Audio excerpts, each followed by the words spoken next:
Hello. Why don't cannibals eat clowns? Because they taste funny. Some of you laughed. It's okay. It's a really bad joke, but some of you laughed now. You laughed. Laughter is weird.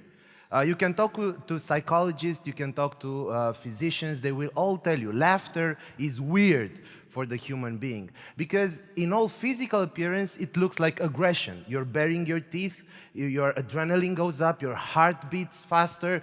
It's aggression, but at the same time, it feels good. And it feels good to do it with others. Laughter is a social phenomenon, right? So, laughter is weird, but we like to do it together. Why? What is the meaning of laughter? Nobody knows, but I have a theory. It was improvised this morning. I hope it holds water. Laughter and humor is another face of God. And before you get offended or confused, let's define God. I see God as the abstract in us, because human beings, as opposed to animals, have a notion of the abstract. We are the only living beings, as far as we know, before parrots really start talking, that have a conscience of ourselves, and we can project that conscience ahead of us in the future. We are able to have abstract thoughts, right? So this is what differentiates us from other lower, let's say, different, maybe, life forms. So what I'm saying is that this concept of abstract, this abstract thinking that we as human beings are capable of, is God. Okay, we chose to give him or her, nobody wants to be offended, we chose to give it different names, different powers, different appearances. We worship in different ways. Some of us go to church, some of us pray in silence.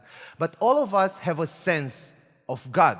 And this sense of God is the abstract in us. It's the notion that there is something beyond and above. Okay, this is getting a bit serious, but all speeches about humor are really serious. I don't know if I told you that. Speeches about humor are about as funny as anatomy lessons are arousing. So this won't be funny. I think this is the peak of funniness in this speech. But anyway, what I'm saying is that I'm trying to build a reasoning here. So what I'm saying is that God is the abstract in us. What does this have to do with humor? Well, humor is abstract thinking. All humor is based on a conflict between perception and reality, a twist, a pun, a surprise. And none of this could happen without abstract thinking. Take this joke, for example. A man walks into a bar. He hurts his head really bad. See, some of you are abstract thinkers, some of you are not. It's a bad joke, it's a worse joke than the clown joke, but it relies on changing the meaning of bar. It relies on you being able to take yourselves into an abstract space where you go, bar, oh, okay, it's the place where I get drunk, and also a bar, which can hurt your head. Oh, so now you're getting it, okay. Great, see, you're getting aggressive together. Laughter, it's good, it's good. But anyway, what I'm saying is that humor could not be possible without abstract thinking, without elevating your conscience in a space where things mean different things. Because for a fish, a bar is a bar. For a dog, a bar is a bar. For us human beings, bars can be many things. Clowns can be funny in many ways. We are capable of abstract thinking, and this is where humor comes from, the clash of abstract notions. And if God is what's abstract in us, then maybe humor is a face of God. I just want to take a small second here and ask, is anybody offended that I'm using God on this stage? Okay. Because I'm not talking about any particular God. I'm talking the God within, right? Okay? I just want to make sure that this is the case, because we live in a world today where humor is taken very seriously. We live in a world where people get killed over jokes. We live in a world where people blow up people for cartoons. We live in a world where we don't understand that humor is a face of God. We just have our God, and this God is serious. All the other gods, not so much. We can make fun of them. What I'm saying is that maybe for a better world, We should understand the meaning of laughter, which is that if the God within us is abstract, it's the same in all of us. There are not more types of abstract. There is just one type of abstract, and that is the God within us, and one of his, hers, its faces is humor. So yeah, maybe some of you didn't find the clown joke funny. It's okay. But you don't think to... I hope none of you are thinking of killing me because you didn't think that joke was funny, right?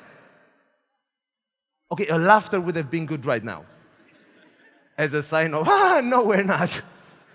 I see many serious faces in the audience, and that scares me. People are going, I don't know, I'm still pondering. It was a really bad joke. See, this is what I'm talking about. People laugh, and people laugh in the same way. Not at the same things, but in the same way. You just laugh from your belly, your face gets all lightened up, and you feel good. And I think this is a face of God. Maybe one of his, hers, its more friendlier faces. So I'm not trying to start a revolution, God forbid. This is the Palace of Parliament. But, okay, okay, thank you. Why not? Thank you. Thank you, thank you. This is a joke that I think went really well with the Romanian audience. People on the internet are going to say, well, that really wasn't funny, why are they applauding? But anyway, I'm not trying to start a revolution. I'm just trying to say, because I think speeches, TED speeches should be motivational, and since I hardly ran a kilometer last year, I'm trying to inspire you in the best way I can. And this is my inspiring moment to you. If you realize that laughter is a face of God, maybe embrace that face, and maybe if we all embrace that face, we can all realize that God is one, it's the abstract, it's in all of us. Thank you very much.